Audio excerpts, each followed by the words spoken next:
Greetings, lords and ladies, and welcome back to my game talks. Today I bring you tidings. Indeed, I bring you new tidings, Dragon Age Inquisition tidings, new information that has been released. I will be posting a link.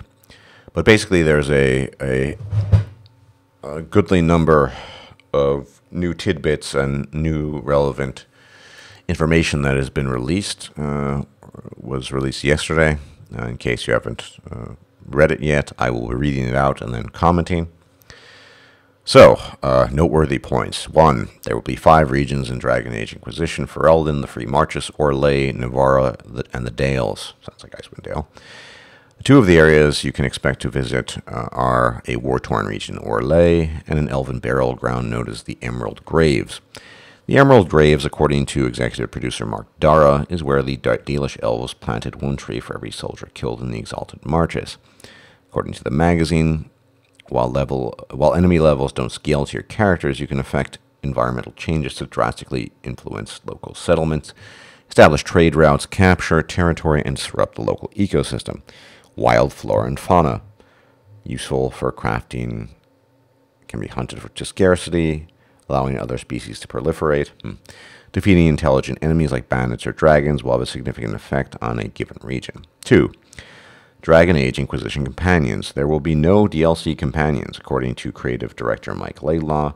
Because of how deeply enmeshed in the system companion characters are, we can't just add them on the fly. Part of them has to be shipped on the disc, which was, is this a badge? I think this is a translation from the German, possibly. Anyway, I have to reinterpret this, which has led to criticism that we're forcing people to pay for content they already own. It's not the case, but we've decided this time to not go that route. There will be no DLC party members. Pretty irrelevant.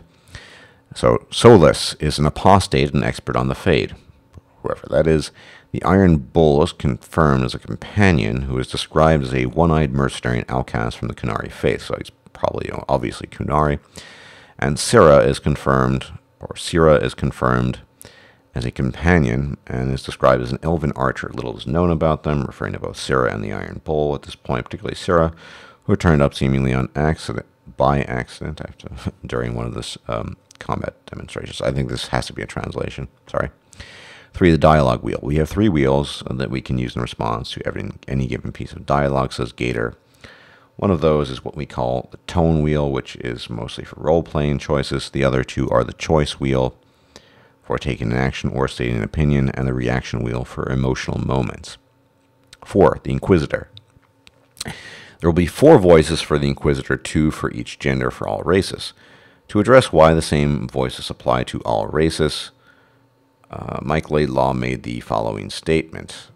It's a matter of file size. If we were to have 8 voices, 2 for each race, we would have we'd be shipping on 14 discs or something. We figure that with 4 voices, we would give players enough options while staying within our size limitations. BioWare is currently exploring options to differentiate the voices, like changing the pitch of the audio. Okay. A bit disappointing with the voices. I was hoping we might have more variety. The prologue section, or the origin section, will be the same for all players. The player's appearance, class, and dialogue responses during the prologue section will fill in the details, presumably of the Inquisitor's background, and in particular inform how other characters respond to you throughout the story. The Inquisitor is the sole survivor of a reality-shattering event, which results in the Fade tearing opening throughout Thedas. We know that. Presumably as a result of the Fade tearing open throughout Thedas, you are endowed with a singular ability. You can close the rifts wherever they appear throughout the continent. Okay.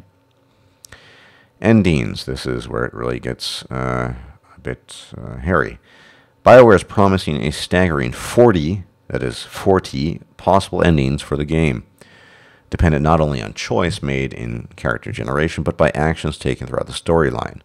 Mark Dara stresses, however, that the endings will all be meaningfully different from each other. You won't find 40 endings with only slight degrees of variation between them. Where have we heard that before? 6 customization. Armor weights are no longer class-specific, meaning a rogue can wear a mage's robes and a mage can wear a warrior's armor. Why would he? No idea. The magazine speculates that the penalties will be similar to the fatigue penalties used in D8 origins, and 7 other information. There will be a jar of bees, which can be used as a combat item, which according to BioWare, you throw it, a dark jar breaks open, little bees fly around stinging your opponents. Okay, bunch of stuff. Companions, good to hear. There's Canary companion, blah, blah, blah. I'm sure the companions will be interesting, I guess. Regions, kind of stuff we knew. For flora, fauna, okay.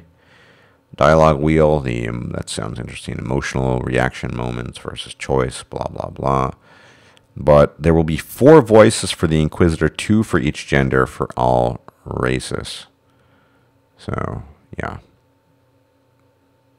2 for each gender. Okay, so half of them will have one voice, and the other half will be some other voice, I guess. See how that works out. Not a huge deal.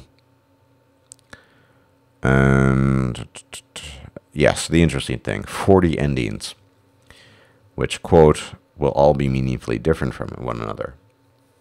I'm paraphrasing here, but you remember, Mass Effect 3's endings will be the choices you've made throughout the game, the series, will lead to vastly different endings in the final product. 40 different endings? This has to be hyperbolic. I mean, I can't imagine 40 meaningfully differentiated endings. How is it even possible? I mean,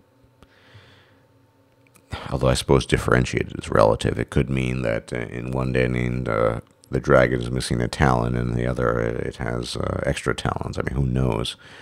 But anyway, that's the information. I am puzzled at this 40 possible endings.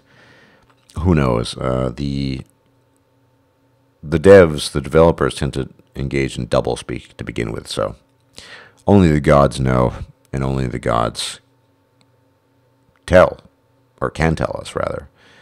And they will tell us in time.